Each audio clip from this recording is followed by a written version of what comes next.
КВН – это всегда смех, веселые шутки и хорошее настроение. В нашей республике в последнее время завоевывает популярность движения веселых и находчивых на башкирском языке.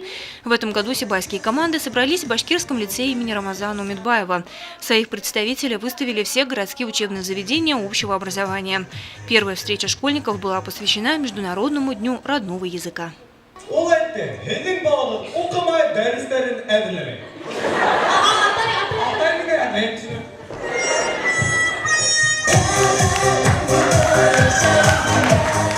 Жюри обращало внимание на тонкий юмор, зрелищность, музыкальность, артистизм и соответствие шуток заданной теме.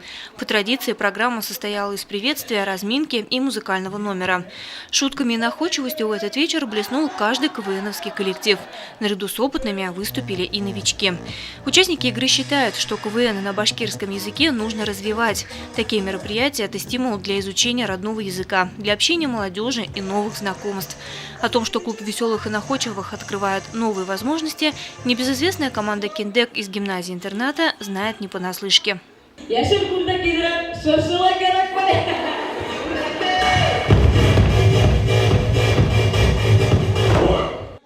Ребята выступили достойно. Этот вечер подарил всем сидящим в зале и тем, кто с волнением готовился к выступлению за кулисами, хорошее настроение и море позитива. Победителем в этот день была признана команда Башкирского лицея имени Рамазана Умедбаева. Ляна Кириллова, Гульхамитова, Али Кадыров, Гулина Раскильдина, телекомпания СТВ.